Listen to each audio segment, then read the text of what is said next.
இன்னைக்கு பவர்ஃபுல்லான ஒரு மெசேஜ் இருக்கிற ஒரு கதையை சொல்ல போகிறேன். ஒரு ஊரில் ஒரு ராஜா.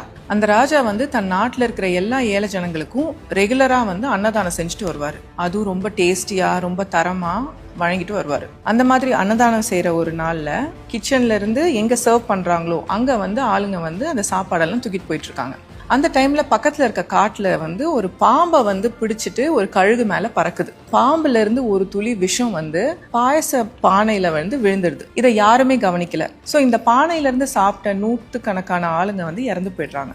இந்த இன்சிடென்ட்க்கு அப்புறம் யமலோகத்தில் சித்ரகுப்தர் யமதர்மராஜா கிட்ட கேட்குறாரு, இந்த பாவ கணக்கை நான் யார் மேலே எழுதட்டும்? ராஜா மேலேயா, கழுகு மேலேயா, இல்லை இந்த பாம்பு மேலேயான்னு. அப்போ யமதர்மராஜா சொல்றாரு, ராஜா நல்ல இன்டென்ஷன்ஸோட தான் செஞ்சாரு, அவருக்கு இது நடந்ததே தெரியாது, அதனால இந்த கணக்கை அவர் மேல எழுத முடியாது.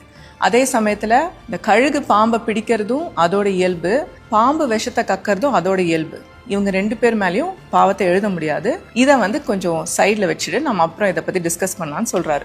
இந்த இன்சிடென்ட் நடந்து முடிஞ்ச அப்புறம் ராஜா ரொம்ப சோகமாயிடுறாரு. பட் அவரோட நல்ல செயலை அவர் ஸ்டாப் பண்ணல. அன்னதானம் கண்டினியூ ஆகிட்டு இருக்கு.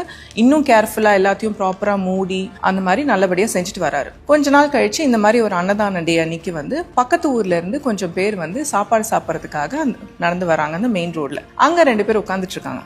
உட்காந்துட்டு இவங்க வழி கேட்குறாங்க, ராஜாவை சாப்பாடு போடுறாரு அந்த இடம் எங்கன்னு. உடனே அவங்க சிரிக்கிறாங்க, என்ன உனக்கு சாவுனா உனக்கு ரொம்ப ஆசையா அப்படின்னு கேட்குறாங்க. ஏன் என்னங்க சொல்றீங்க?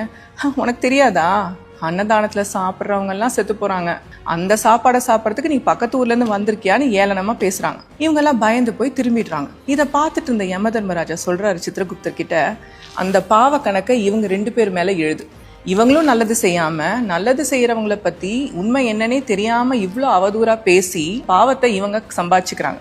ஸோ நிறைய டைம்ல நம்மளும் இதை செய்யறது உண்டு.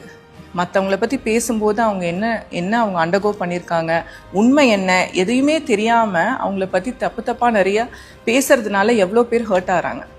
ஐ think the story is a very powerful answer to all of them.